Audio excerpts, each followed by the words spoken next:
우린 지난주에 사도 바울이 짧게 요약했던 복음에 대한 말씀을 들었습니다. 사도 바울은 모든 사람들이 받을 만한 말이 바로 복음임을, 그러면서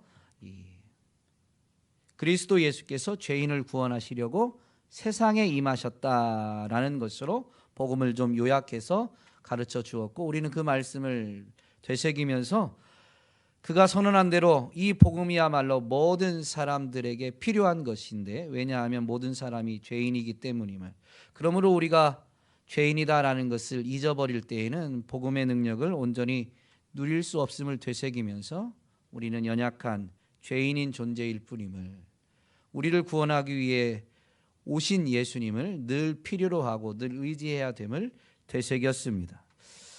예수님은 도대체 누구시길래 이 땅 가운데 오셔서 죄인을 구원하시게 되었는가, 구원하실 수 있는가, 그분이 왜 세상에 오셨는가? 물론 죄인을 구원하기 위함인데 세상에 오시지 않고는 죄인을 구원하실 수 없었는가 라는 것을 오늘 말씀을 통해 살펴봄으로 인해서 죄인을 구원하기 위해서 이 땅에 오셔야만 했던 이유, 그리고 그분이 누구이신가라는 것을 분명히 되새김으로 인해서 구원받은 우리들이 구원의 사건이 예전에 일어났던 사건이 아니라 오늘도 여전히 우리에게 은혜를 누리게 만들어주는 사건이고, 그것은 계속되어지는 것임을 분명히 되새기면서 그 은혜를 풍성히 누리는 저와 여러분이 될 수 있기를 간절히 소망합니다.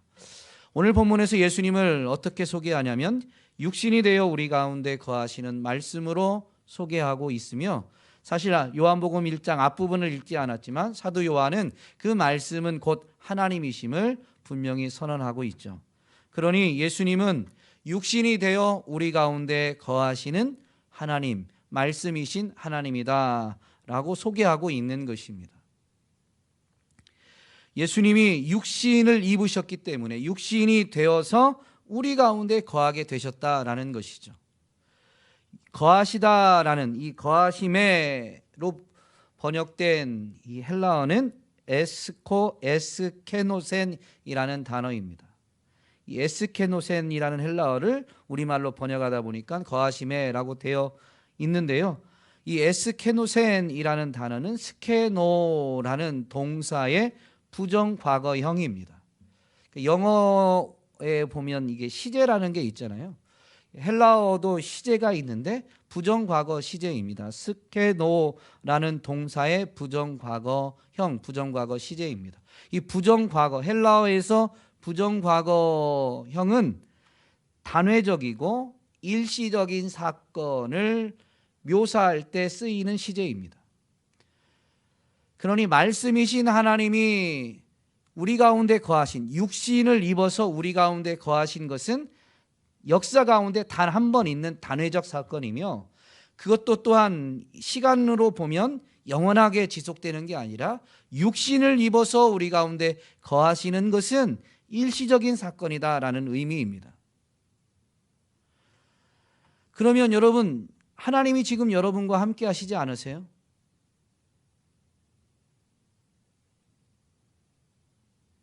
이 분위기는 도대체 어쩌자고 지금. 다시 한번 여쭙게요. 하나님이 여러분과 함께 하시나요? 함께 하시지 않나요? 함께 하십니다.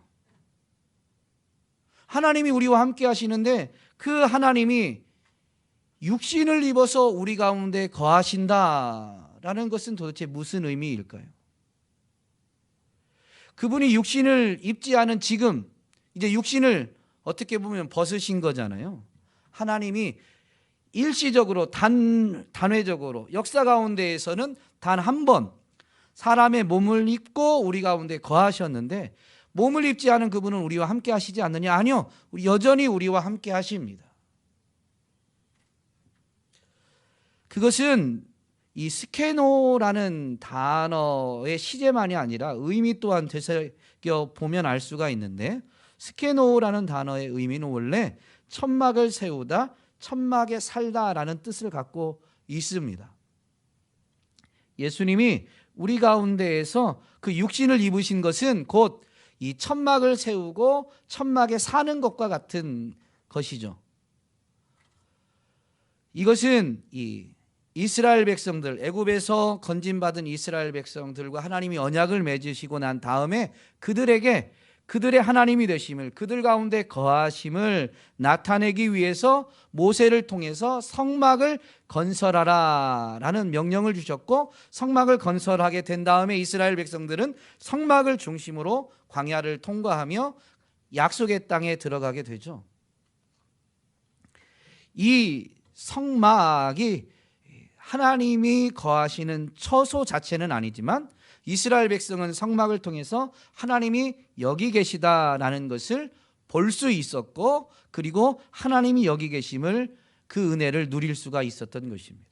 그러므로 예수님이, 즉 말씀이신 하나님이 육신이 되어서 우리 가운데 거하셨다라는 것은 사람들이 하나님이 우리 가운데 계시다라는 것을 볼 수 있도록 단회적이고 그 역사 가운데 한 30여 년 동안 일시적으로 보여주셨다라는 의미입니다. 하나님이 거하신 것은 그때만이 아니라 그분이 우리 가운데 거하신다라는 것을 대략 30여 년 동안, 그러나 긴 이 인류 역사에 있어서 단 한 번 일어난 그 성육신의 사건을 통해서 사람들이 볼 수 있게 해 주신 것이죠. 그리고 사람들은 그 사건을 봄으로 인해서 정말로 하나님이 우리와 함께 하신다, 우리 가운데 거하신다라는 것을 믿게 된 것입니다. 이것 때문에 말씀이신 하나님이 죄인을 구원하기 위해서 이 땅에 오신 거예요. 즉 믿게 하기 위해서. 죄인인 인생은 하나님의 구원의 은혜를 베푸셔도 그것이 하나님이 주시는 은혜인지 깨닫지 못하니 보지 못하니 믿지 못하게 되는 것이죠. 하나님이 구원의 역사를 다 이루셔도 그것을 받아들이지 않으니 그 개인에게는 구원의 역사가 성취되어지지, 그 개인에게 하나님이 베푸시는 구원이 적용되어지지 않는 거예요. 그래서 인간으로 하여금 완악한, 자기가 본 것만 깨닫고 그 본 것으로 믿고자 하는 그 인생들에게 그 육신의 눈으로도 볼 수 있도록 말씀이신 그 하나님이 친히 사람의 몸을 입고 사람 가운데로 오셨다라는 것입니다. 이것이 바로 복음입니다. 믿음 없는 우리가 믿을 수 있도록, 그분이 우리로 하여금 확인하여 보고 믿을 수 있도록 세상에 임하신 말씀이신 하나님이 육신을 입으신 이것이 오늘 우리에게 복음인 것이죠. 예수님은 요한복음의 기록에서 보면 예루살렘에 이 유월절을 지키러 올라가셨다가 성전 정화 사건을 이렇게 행하십니다. 그것이 요한복음 2장에 있는데요. 예수님이 이 성전은 하나님의 기도하는 집임을 분명히 선언하시게 되죠. 그러니까 그 말이 틀린 말이 아니에요. 하나님의 집으로 장사하는 집이 되게 만들었으니까 그 말씀이 틀린 게 아니니까 이 종교 지도자들이 하나님이 너를 보냈다라는 그 어떤 표적을 구하게 됩니다. 그러니까 예수님이 이 성전을 헐어라, 내가 3일 동안에 다시 일으키겠다라고 말씀하십니다. 이 종교 지도자들이 볼 때는 그 성전은, 헤롯 성전은 46년 동안 걸쳐서 지은 것인데 어떻게 한 개인이 3일 만에 그 어마어마한 성전을 지을 수 있겠는가 라고 하면서 그 말씀, 표적을 보여달라고 했는데 주신 그 말씀을 의아해하고 이상하게 여겼습니다. 그런데 요한복음 2장 21절에 보면 이렇게 우리에게 설명해 주죠. 그러나 예수는 성전된 자기 육체를 가리켜 말씀하신 것이다. 즉 예수님이 죽으시고 3일 만에 부활하실 것을 말씀하신 것인데요. 그 의미가 뭐냐면 예수님 말씀이신 하나님이 육신을 입고 오셨는데 그 육체는 곧 성전이다라는 의미였던 것입니다. 구약시대에 하나님이 하나님의 영광을, 이 성막이 건설되었을 때, 성전이 건설되었을 때 임하게 되었죠. 그 성전을 봉헌할 때 솔로몬의 기도하는 내용을 보면 하나님에게 이 성전이 합당한 것은 아니다라는 걸 분명히 고백합니다. 하나님을 이렇게 모셔두기에는 합당한 것이 아니다라는 거예요. 하나님은 여기에 갇히실 만한 분이 아니다라는 것이죠. 그런데도 불구하고 하나님이 분명히 여기서 만나주겠다라는 약속, 여기에 눈과 귀를 두고 여기에 와서 기도하는 그들의 기도를 들으시겠다는 약속이 분명히 있었기 때문에, 그 약속 때문에 이 성전에서 하나님을 만나고 이 성전에서 하나님을 배움는 은혜를 누리게 될 것을 고백하게 되죠. 성전이 바로 하나님의 영광을 사람들로 하여금 볼 수 있게 만들어 준 것입니다. 말씀이신 하나님이 육신이 되어 우리 가운데 거하심으로 인해서 오늘 우리가 읽은 본문에서 보면 우리가 그의 영광을 보았다라고 분명히 선언합니다. 그의 영광은 곧 말씀의 영광인데, 말씀은 이 사도 요한이 1절에서 하나님이다라고 선언하니까요, 육신이 되신 그분을 통해서 하나님의 영광을 보는 거예요. 구약시대에 이스라엘 백성들이 성막 그리고 성전을 통해서 하나님이 여기 계시다라는 것을 확인하고 하나님의 영광을 목도했던 것처럼, 육신을 입으신, 육신이 되신 예수님을 통해서 사람들은 하나님을 보고 하나님의 영광을 보게 되는 것이죠. 사실 영광이라는 단어는 하나님께만 적용되는 단어인데요, 하나님의 존재 양식 자체를 영광이라고 합니다. 하나님은 영광의 하나님, 그래서 하나님의 존재 자체를 그 영광으로 묘사합니다. 그런데 그 하나님의 존재 자체를 다 사람이 볼 수가 없어요. 아니, 하나님의 영광을 사람이 보면 어떻게 돼요? 죽습니다. 볼 수가 없어요. 이것은 금송아지 사건을 통해서 하나님이 직접 가르쳐 주신 것인데요, 모세가 시내산에 올라가서 40일 동안 하나님 앞에 계명을 받게 되죠. 40일 동안 내려오지 않자 산 아래에 있던 이스라엘 백성들이 그 모세가 보이지 않는 것 때문에 불안해합니다. 그러면서 아론에게 와서 우리를 애굽에서 건져내신 하나님을 우리에게 보여달라라는 것이죠. 그래서 만든 게 금송아지 우상입니다. 그리고 아론은 분명히 이렇게 선언하죠. 너희를 애굽에서 건져낸 신이다. 그러면서 그 금송아지 앞에 예배를 드리게 됩니다. 언약을 체결할 때 이미 계명을 주셨는데요, 이 계명에 보면 어떤 형상도 만들지 말 것을 분명히 명령하셨습니다. 하나님의 계명 중에서도 큰 우선되어졌던 10계명을 어기는 매우 중대한 사건, 엄청난 죄악된 사건입니다. 하나님이 산에서 진노하셔서 모세를 급히 내려보내시고, 모세가 그것을 확인하고 이제 분노하면서 하나님께 받은 그 10계명 돌판을 던져서 깨트리게 되죠. 그때 하나님, 진노하신 하나님이 모세에게 그들을 쓸어버릴 것을, 그리고 모세를 통해서 새 민족을 만드실 것을 말씀하시는데, 모세는 그 하나님의 진노 앞에서 이스라엘 백성들을 위해서 중보합니다. 하나님의 거룩한 이름을 위해서 중보합니다. 애굽에서 하나님이 건져냈는데, 하나님이 건져서 광야에서 죽이셨다고 그 애굽에 있는 사람들이 하나님을 조롱하지 않겠습니까? 라고 하면서 하나님의 영광, 하나님의 거룩한 이름을 위해서 모세가 중보 기도하고, 하나님은 정말로 모세의 중보 기도를 들으시고 뜻을 돌이키시죠.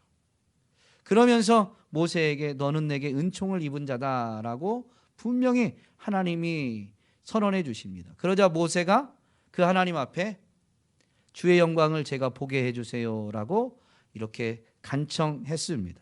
그때 하나님이 뭐라고 말씀하시냐면, 내가 내 얼굴을 보지 못하리니 나를 보고 살 자가 없음이라. 주의 영광을 보여달라고 했는데 하나님은 하나님의 얼굴을 볼 수 없다라고 말씀하시죠. 하나님을 직접 배우는 것, 왜냐하면 영광이 곧 하나님의 존재 양식을 일컫는 표현이기 때문에 그렇습니다. 어쨌든 하나님의 영광을, 즉 하나님의 얼굴을 보지 못한다, 하나님의 영광을 오롯이 볼 수 없다라는 의미입니다. 그러면서 하나님은 모세의 간청을 거절한 건 아니에요. 그러면서 그 영광의 일부를 볼 수 있게 해주실 것을 말씀하시는데, 내 영광이 지나갈 때에 내가 너를 반석 틈에 두고 내가 지나도록 내 손으로 너를 덮었다가 손을 거두리니 내가 내 등을 볼 것이요 얼굴은 보지 못하리라. 하나님을 뒷모습이라도 보는 건 하나님의 영광을 보는 것입니다.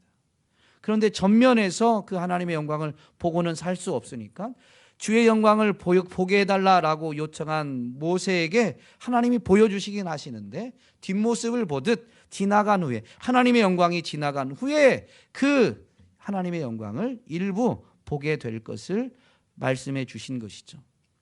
이 이후에 이제 하나님이 이스라엘 백성들 가운데 하나님의 영광을 나타내실 때 보면요, 구름 가운데에서 하나님의 영광이 나타남을 성경은 우리에게 설명해 주고 있습니다. 마치 모세가 주의 영광을 보게 해달라고 할 때 손을 하나님이 직접 하나님의 손으로 모세를 가리셨던 것처럼 하나님의 영광을 일부 가리고 나서 보여줘도 사람들은 두려워 떨었습니다. 하나님의 그 영광이 너무 영광스러웠거든요. 너무 이 중압감이 너무 영광스러워서 그 중압감이 너무 커서 두려워 떨었습니다. 성전을 봉헌할 때 보면 봉헌식에서 분명히 제사를 드렸습니다. 성전을 지어놓고 이것을 하나님께 올려드릴 때 제사장이 그 성전에서 제사 드리는 직무를 하게 되는데요, 열왕기상 8장 11절에 보면 이제 그렇게 봉헌식 할 때 하나님의 영광이 성전에 나타나게 되는데요, 제사장이 그 구름으로 말미암아 능히 서서 섬기지 못하였으니 이는 여호와의 영광이 여호와의 성전에 가득함이었더라. 하나님의 영광이 성전에 가득함을 나타나실 때에도요, 빽빽한 구름으로서 그 하나님의 영광을 나타내 보이셨습니다마는 그것은 사람들이 볼 수 있고 보고도 죽지 않도록 나타내시는 방식이었던 것이죠. 예수님이 육신을 입어서 하나님의 영광을 보이신 것도 바로 그러합니다.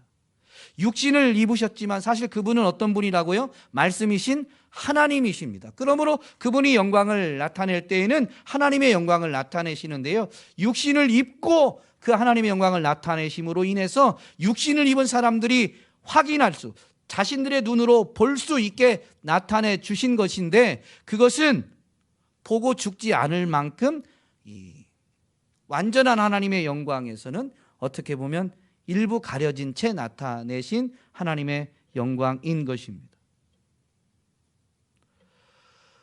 육신이 되신 하나님, 바로 예수 그리스도를 통해서 우리가 하나님의 영광을 보게 된다라고 분명히 오늘 본문에서 가르쳐 주는데요, 육신이 되신 하나님, 바로 예수 그리스도는 이 땅에 오셔서 표적을 통해서 하나님의 영광을 나타내 주십니다. 그냥 볼 때는 사람인 줄 알았는데 사람의 모양을 입었으니까요. 그분이 행하시는 일들을 보니까 표적입니다. 사람의 지적 수준으로 볼 때는 자연적 현상을 넘어서는 걸 기적이라고 하는데 예수님이 기적을 행하세요. 그런데 그걸 기적이라고 말하지 않고 표적이라고 말하는 것은 예수님이 행하신 그 일이 예수님이 누구신가라는 것을 나타내 보이는 것이기 때문입니다. 첫 번째 표적으로 요한복음에서는 가나 혼인잔치 사건을 우리에게 알려줍니다. 가나 혼인잔치에서 물이 포도주로 바뀌는 기적을 예수님이 베푸시죠. 그런데 그게 기적이 아니라 표적이다라는 것을 요한이 선언합니다. 즉 예수님이 누구이신가라는 것을 나타내 보이셨다라는 것이죠. 요한복음 2장 11절에서 보면 예수께서 이 첫 표적을 갈릴리 가나에서 행하여 그의 영광을 나타내시매, 여러분, 하나님의 영광을 나타내시는 진짜 목적이 어디 있느냐? 이어지는 끝부분에 이렇게 되어 있습니다. 제자들이 그를 믿으니라. 여러분, 말씀이신 그분이 이 땅에 오신 목적 자체가 사람들이 보고 믿게 하기 위함입니다. 말씀이 육신이 되신 그분 예수님이 이 땅에서 표적을 행하신 이유는 사람들이 그 표적을 보고 하나님의 아들 그리스도, 그분이 곧 하나님이심을 믿게 하기 위함이었습니다. 그러므로요, 기적이 일어나는 게 중요한 게 아니라 기적을 통해서 예수님이 누구이신가, 바로 그분은 하나님이시다라는 것을 아는 것이 가장 중요한 것입니다. 이걸 깨닫지 못하면서 표적만 구하는 그 이스라엘 사람들, 특별히 종교 지도자들을 향해서 예수님은 뭐라고 하십니까? 악하고 음란한 세대라고 합니다. 자신들에게 유익이 되는 것만 그냥 끝까지 추구하고 있는 것이죠.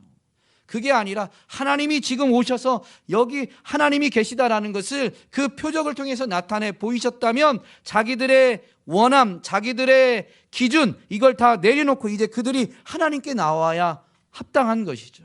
그런데 하나님께는 나오지 않고 완고한 그들은 끝까지 자기들의 유익만을 원하면서 기적을 행한 예수님께 또 다른 기적을 행해 보일 것만 요구했기 때문에 악하고 음란한 세대다라고 말씀하셨던 것입니다. 예수님이 행하신 이적들을 성경에서는 표적이라고 하는데요, 하나님의 영광을 나타냈다라는 기록을 보여주는 요한복음의 또 다른 표적이 있는데 바로 죽은 나사로를 살리시는 사건입니다. 죽은 자를 살리는 것은 오직 하나님만이 하실 수 있는 일인 것이죠. 그러므로 죽은 나사로를 예수님이 살리셨을 때 이것은 기적이지만 기적이라고 말하지 않고 표적이라고 말합니다. 왜냐하면 예수님은 하나님만이 하실 수 있는 육신을 입으신 하나님이심을 나타낸 사건이기 때문이죠. 나사로가 병들어 죽게 되었습니다. 중한 아주 큰 병이었던 것 같아요. 그래서 마리아와 마르다와 마리아가 사람을 보내서 예수님께 내 오라버니가 지금 병들었습니다. 와서 고쳐주세요라고 요청했습니다. 그런데 그때 그 소식을 사람을 통해서 전해들은 예수님이 이 병은 죽을 병이 아니라 하나님의 영광을 위한 것이다 라고 제자들에게 말씀하십니다. 요한복음 11장에 가면 4절에 보면 이렇게 되어 있는데요, 예수께서 들으시고 이르시되 이 병은 죽을 병이 아니라 하나님의 영광을 위함이요 하나님의 아들이 이로 말미암아 영광을 받게 하려 함이라 라고 말씀하셨습니다. 그리고 이제 이틀을 더 유하시다가 나사로가 있는 곳으로 가게 됐는데요, 나사로가 이미 죽어서 나흘이나 되었습니다.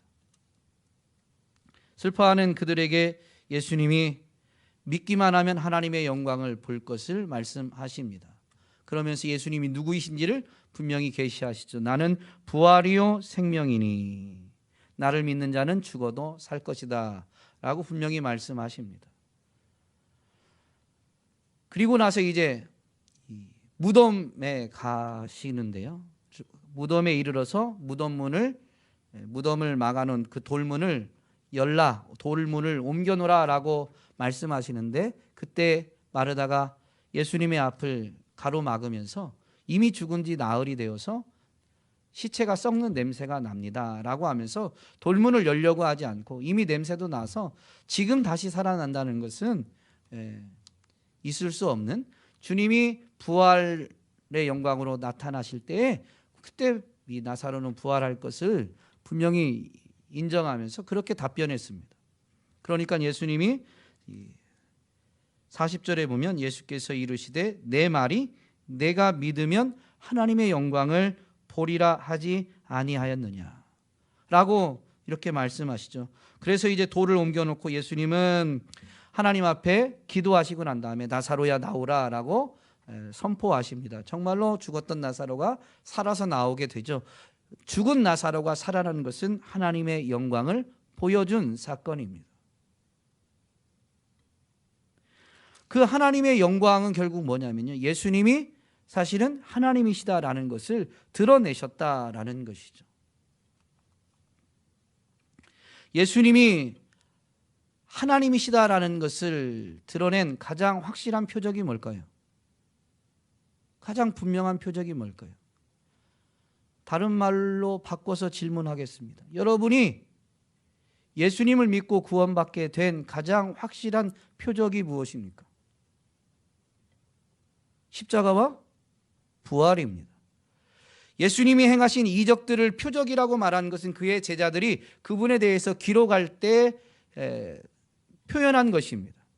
그런데 예수님이 하나님의 영광을 나타내고 자기가 영광을 받으셨다라고 직접 언급한 사건은 그분의 죽으심밖에 없습니다. 예수님이 이제 사역을 마무리하기 위해서 예루살렘에 입성하실 때 사람들이 환호하게 되죠. 그 환호하는 사람들 중에 이 헬라인들도 있었습니다.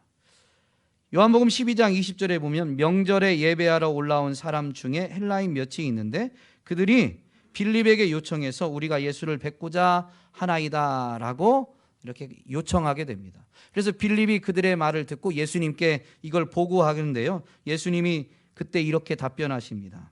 인자가 영광을 얻을 때가 왔도다. 내가 진실로 진실로 너희에게 이르노니 한 알의 밀이 땅에 떨어져 죽지 아니하면 한 알 그대로 있고 죽으면 많은 열매를 맺느니라. 빌립의 요청과는 참 상관없는 대답처럼 보이지만 정말로 이스라엘 백성들뿐만이 아니라 이방인인 이 헬라인까지도 예수님 앞에 나오고자 할 때가 이르렀기 때문에 예수님은 이렇게 말씀하신 것이죠. 인자가 영광을 얻을 때가 왔다. 그런데 그 영광을 얻을 때는 이방인들이 예수님께 이제 나오게 된 것 자체가 아니라요, 그들이 예수님께 나와서 예수님을 믿게 될 사건이 이제 성취해야 될 때가 다가왔다는 것이죠. 이어진 24절에 보면 내가 진실로 진실로 너희에게 이르노니 한 알의 밀이 땅에 떨어져 그대로 있으면 한 알의 밀이 땅에 떨어져 죽지 아니하면 한 알 그대로 있고 죽으면 많은 열매를 맺느니라. 즉 그분이 죽으셔야 많은 열매가 맺혀질 것을, 그분이 이제 십자가에서 죽으실 것을 언급한 말씀입니다. 이것이 이제 임박했다는 거예요. 그 죽으심으로 인해서 인자가 영광을 받을 때가 왔다라고 분명히 말씀하신 것이죠. 예수님의 이 말씀은 계속되는데요, 마지막에 예수님의 계속된 말씀의 마지막은 28절에 있는데요, 이렇게 되어 있습니다. 아버지여 아버지의 이름을 영광스럽게 하옵소서. 그분의 죽으심으로 인해서 하나님의 이름을 영광스럽게, 하나님이 영광을 받으시기를 간청한 것입니다. 그러자 이에 하늘에서 소리가 나서 이르되 내가 이미 영광스럽게 하였고 또다시 영광스럽게 하리라. 이미 영광스럽게 하셨어요. 말씀이신 하나님이 육신을 입고 이 땅에 오실 때 이미 하나님의 영광을 나타내 보이신 것이죠. 말씀이 육신이 되어서 이 땅에 오신 그분 예수님이 표적을 행하심으로 하나님의 영광을 이미 나타내 보이셨습니다. 그러나 그분이 죽으심으로 이제 또 영광스럽게 하실 것을 분명히 예수님도 고백했고 하늘에서도 음성으로 이것이 선포되어졌습니다. 그런데 이 소리를 들은 사람들은 천둥이 울었다라고 하고 어떤 이들은 천사가 말했다라고 한 겁니다. 이야기했습니다. 즉 그 소리를 깨달은 사람도 있고 그냥 울려 퍼지는 천둥과 같은 소리로 들은 사람들이 있었던 것이죠. 그때 예수님께서 제자들에게 분명히 말씀하십니다. 이 소리가 난 것은 나를 위한 것이 아니요 너희를 위한 것이니라. 즉 제자들로 하여금 믿게 하기 위함이에요. 예수님의 죽으심 앞에서는 그들이 예수님을 버리고 도망쳤지만 예수님이 부활하신 다음에는 정말로 그분이 메시아로서 세상 죄를 담당하시고 우리의 죄를 위해서 죽으신 분이심을 분명히 깨닫게 되었습니다. 조금 시간이 지나서지만 그들은 분명히 깨닫게 되었는데요, 이렇게 하늘에서 울려 퍼지는 변화산에서의 사건 등 이 모든 사건들이 한 번에 깨달아지게 되면서 예수님은 정말로 우리의 구원자시요 하나님이시구나라는 것을 알게 되어지고, 그래서 그들은 세상 권력 권세 앞에서도 굴하지 않고 예수가 그리스도다라는 것을 증거하게 되죠. 그들로 하여금 보고 믿게 하기 위해서 육신을 입고 오셨고 표적을 행하셨으며 하늘에서조차 이런 음성이 울려 퍼지게 된 것은 제자들로 하여금 믿게 하기 위함이었던 것입니다. 예수님은 잡히시기 전날 밤에 제자들과 함께 유월절 만찬을 나누셨는데요.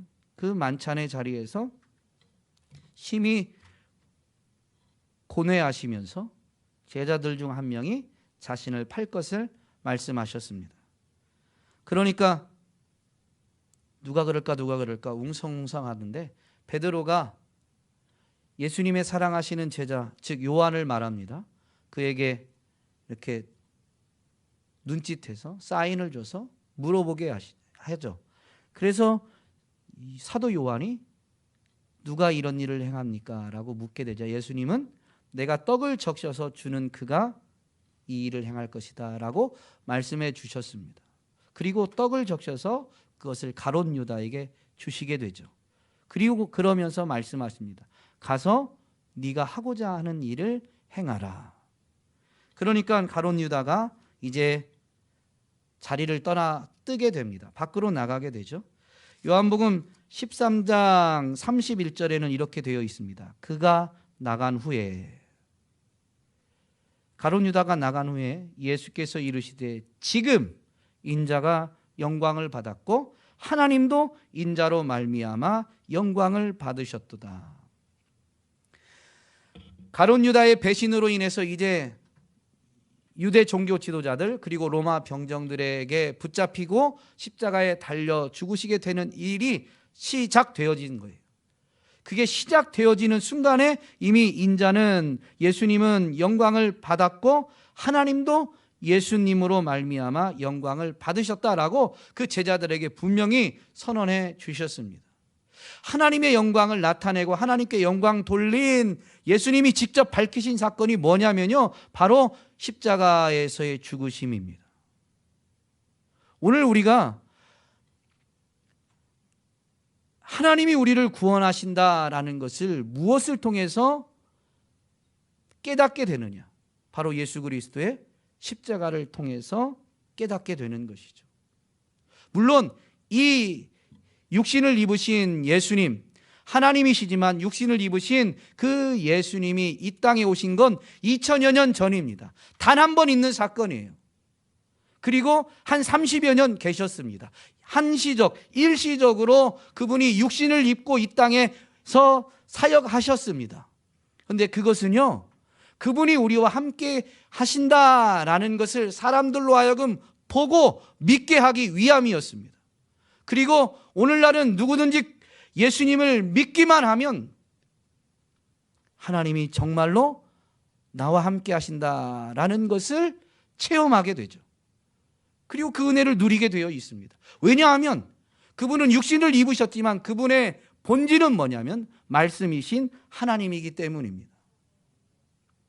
여러분, 하나님이 우리가 너무 완악하니까, 여러분, 복음을 거절하는 사람들에게 복음을 전했을 때 그들의 반응을 한번 생각해 보세요. 하나님이 어디 있어? 내 눈앞에 데려와봐. 나한테 보여주면 내가 믿을게. 그렇게 말하죠.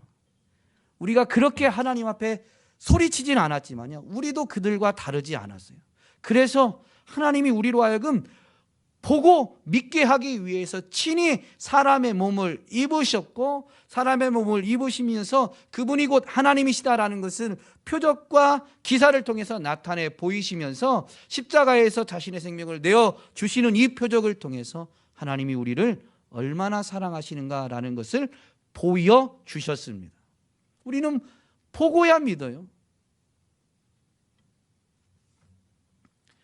그래서 예수님을 보면 하나님의 영광을 본다라고 선언하면서 마지막 부분에 뭐라고 되어 있냐면요, 은혜와 진리가 충만하더라라고 분명히 선언하죠. 충만하다라는 이 단어는 플레레스라는 말인데요, 완전하다 또는 충분하다라는 것입니다. 육신을 입으신 바로 그분 예수님을 봄으로 인해서 하나님의 영광을 보기에 충분하다라는 것입니다. 예수 그리스도를 통해서 하나님을 알고 하나님의 영광을 보기에 충분한데요, 예수 그리스도를 봄으로 인해서 하나님의 영광을 아는, 하나님의 영광을 이제 분명히 깨닫게 되는 그 사람들은 어떤 걸 깨닫는 거예요? 은혜와 진리를 깨닫는 것입니다. 하나님이 하나님의 영광을 보여준 것 자체가 은혜거든요. 보면 보고도 살 수 있는 존재는 없는데 하나님이 살 수 있게끔, 그리고 하나님이 분명히 계시다라는 것과 그분이 우리를 사랑하신다라는 것을 나타내 보여주셨으니 예수 그리스도를 통해서 하나님을 보게 되는 것 자체가 은혜요, 그 은혜를 입은 자는 이제는 그 하나님의 진리를 붙들고 살아가지 않을 수가 없는 것이죠. 왜냐하면 죄인인 우리는 스스로를 결코 구원할 수 없으니까. 우리를 사랑해서 우리에게 구원의 은혜를 베푸신 그분만을 의지하고 그분만을 붙드는 것 외에 인생이 생명을 누리는, 영원한 생명을 누리는 다른 방법이 있습니까? 없습니다. 그러니 그것만을 붙드는 거예요. 그게 진리이죠. 구약시대에도 하나님은 분명히 아까 말씀드린 대로 하나님의 영광을 나타내 보이셨는데요, 광야에서 만나와 메추라기를 먹이실 것을 약속하실 때 하나님의 영광을 이 구름 가운데에서 나타내 보이셨습니다. 그러면 만나와 메추라기를 통해서 이스라엘 백성은 어떤 은혜를 깨달은 거예요? 애굽에서 건져낸 우리를 하나님이 돌보신다, 우리에게 일용할 양식을 주시는 분이 하나님이시다라는 것을 깨닫는다라는 것이죠. 신명기 말씀에 보면 그 이스라엘 백성이 가나안 땅에 들어가면 하나님이 약속하신 땅에 이제 그들이 정착하여 살게 됩니다. 그 땅은 젖과 꿀이 흐르는 땅이에요. 하나님이 이른 비와 늦은 비를 내려주시기 때문입니다. 그런데 그들이 그 땅에 정착하면서 하나님이 그들에게 복 주심으로 말미암아 번성하게 되고 부를 축적하게 되면 그들이 나중엔 어떤 말을 하게 될 것이라고 하나님이 모세를 통해서 미리 경고하시냐면, 우리가 우리의 힘과 노력으로 번성하고 부를 이뤘다라고 말할 것이다. 그러면서 모세를 통해서 분명히 경고의 말씀을 주시는데, 너희는 여호와를 기억하라. 하나님이 너희에게 재물 얻을 능력을 주셨느니라. 사람이 열심히 노력해서 돈을 버는 것 같지만요, 열심히 노력할 수 있는 건강, 지혜, 열정, 그 모든 것을 하나님이 주신 거예요. 재물 얻을 능력 자체가 하나님으로부터 왔기 때문에요, 예수 그리스도를 통해서 하나님을 본 사람은 생활의 연장에서, 삶의 연장에서, 이 땅에서 열심히 일하면서 돈을 벌고 그 풍성함을 누리지만 진정한 고백은 뭐예요? 하나님이 내게 복 주셨다는 것이죠. 하나님의 영광을 보는 이 이스라엘 백성들은 광야를 지날 때도 이것을 우리 하나님이 먹이셨다는 걸 아는 거예요. 이게 은혜예요, 이게. 그걸 알면 어떻게 될까요? 여러분, 하나님이 여러분에게 생명을, 필요한 것을, 일용할 양식을 공급해 주시고 여러분이 걸어가야 될 길을 인도하신다. 그게 이스라엘 백성들이 광야에서 배운 거거든요. 하나님의 영광을 목도하면서 그들이 배운 거예요. 하나님이 정말로 내게 필요한 걸 공급하시고 하나님이 나의 걸음을 인도해 주신다라는 것을 분명히 체험해서 은혜를 통해서 알게 되어졌다면 여러분, 그들은 이제 어떻게 해야 될까요? 지금 있는 자리에서 다시 나아가야 될 때 하나님, 어느 길로 가야 됩니까? 물론 짧게 요약한 출애굽기에서는 구름이 떠서 먼저 구름이 가면 그들이 따라갔다고 되어 있죠. 구름이 가지 않으면 하나님 언제까지 머물러야 되는지, 하나님이 인도하시면 어느 쪽인지 묻고 그 물은 대로 이제 하나님이 응답을 주시면, 광야에서는 구름으로 보게끔 나타내 보여주셨지만 그 하나님 앞에 묻고 하나님의 인도함을 따라가게 되어 있는 것이죠. 그게 바로 진리를 붙들고 사는 것을 의미합니다. 그래서요, 예수 그리스도를 통해서 하나님을 아는, 하나님의 영광을 목도한 사람은 하나님의 은혜를 아는 것이고 이제 진리를 깨닫게 되는 거예요. 즉 하나님을 의지해야 된다, 하나님을 붙들어야 된다, 하나님께 순종해야 된다라는 것을 깨닫게 되는 것이죠. 이게 은혜와 진리입니다. 오늘 여러분, 우리의 믿음 없음, 아니 그런 우리를 위해서 그분이 친히 우리가 믿을 수 있도록 보여주시고, 그래서 오늘 여기까지 그분이 우리를 인도해 주셨습니다. 여러분은 정말로 은혜를 힘입고 진리를 따라 살아가고 있습니까? 2000년의 단회적인 사건이었지만 그 사건 때문에 우리는 예수님을 믿게 되었고, 이제는 어떻게 돼요?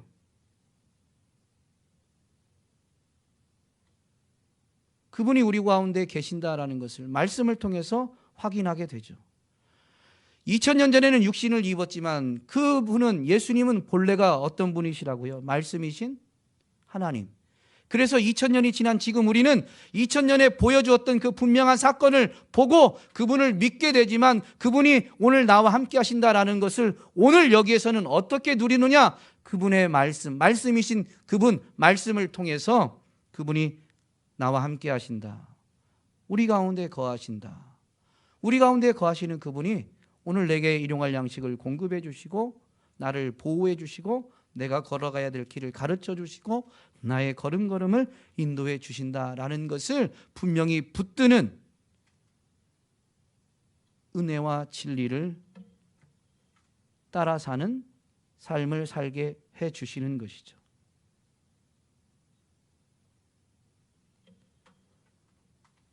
오늘 우리에게 믿음을 가질 수 있도록 친히 육신을 입으신 말씀이신 하나님을 분명히 기억하면서 믿음을 갖게 된 우리는 그 말씀이신 하나님, 그 말씀을 더욱 사모하고, 말씀을 가까이 하고, 말씀을 묵상하면서 주님이 나와 함께 하신다, 하나님이 여기 계시다, 우리 가운데 거하신다라는 것을 누려야 될 줄로 믿습니다. 그 은혜를 누리면서 그러면 우리는 자랑할 게 뭐밖에 없어요? 말씀이신 하나님밖에 자랑할 게 없는 것이죠. 그러면 여러분, 하나님의 나라가 확장되어져 갑니다. 사도행전에서는 말씀이 흥왕하여, 말씀의 역사지 사람의 노력으로 부흥의 역사, 교회가 세워지고 사람 믿는 이들의 수가 더해져 간다라고 말하지 않아요. 말씀의 역사입니다.